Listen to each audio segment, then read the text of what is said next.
Karoline Leavitt can't cover up the truth. Trump's Cankles and hand camouflage makeup say it all.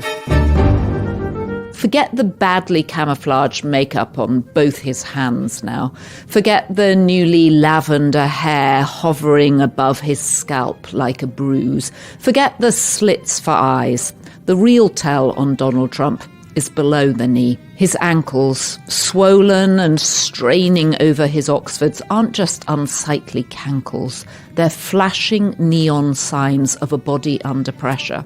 In medical terms, that puffiness often means venous or even cardiac insufficiency. The circulation is slowing, the blood not moving as it should. These are not the hinges of stamina that can run a presidential marathon, but the hinges of a retiree glued to his lazy boy, feet up and watching Fox News all day. We've already seen this movie when it starred President Joe Biden.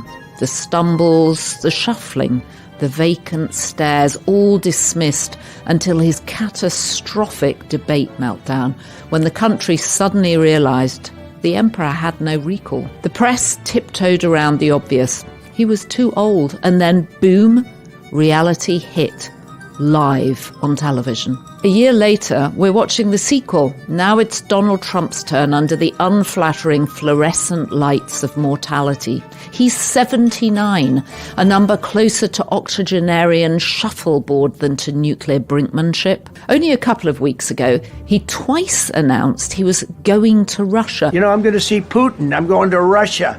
Clearly confused about where his hastily scrambled Alaskan summit with President Putin was taking place. The confusion persisted. On Air Force One, he told Bret Baier of Fox News he was a deal guy, and if things didn't work with Putin, he'd come back to the United States and work on other things, as if peace in Europe could be abandoned like a casino in Atlantic City. He's already forgotten his conversations with Ukrainian President Volodymyr Zelensky and European leaders whom he promised a ceasefire. And recently, he started mixing up names, referring to his head of Homeland Security, Kristi Noem, as Christy Kerr, the name of an LPGA golfer.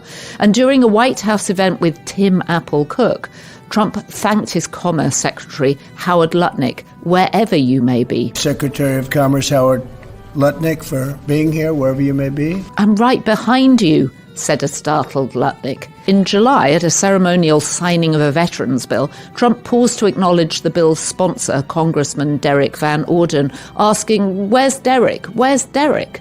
"I'm here, sir," said Van Orden, standing right next to him. Embarrassing.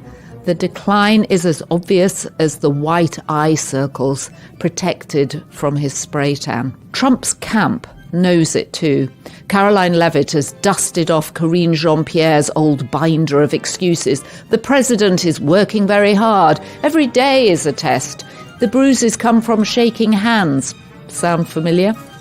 Age matters in the Oval Office. The job is a high-stress centrifuge, spinning out younger men in 6 months with grey hair and crow's feet. Obama grayed, Clinton ballooned, Reagan drifted, but 79? That's beyond the actuarial horizon.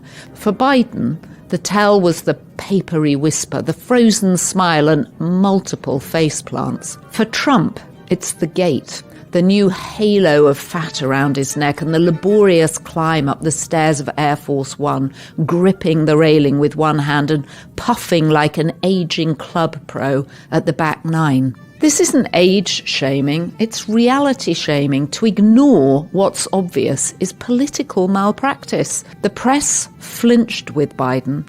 We cannot do the same with Trump, dismissing senior moments as gaffes or just Trump being Trump. We shouldn't need another public collapse to admit the obvious. Donald Trump is old, and he's showing it. His cankles may be an unglamorous tell, but they are telling us a lot. Biden had less than a year to go on his contract when the slippage became undeniable. Trump has 3 years and change. That is a long time for someone to be stumbling through the most dangerous crises of our time. When Biden reached this weary, stumbling stage, Democrats, led somewhat improbably by George Clooney, rang the alarm. Will Kid Rock now step up to ask the president to step aside for the sake of democracy? Or perhaps Trump's handlers see this as an opportunity to seize power and pull the puppet's strings from behind the curtain? If that's the plan, it may not go quite as expected. Anyone who has ever tried to take the car keys away from a loved one exhibiting elderly mental impairment knows how difficult it is to get them to let go. Now imagine those keys are not for starting a car, but for launching a nuclear strike. Good luck to them, and good luck to all of us.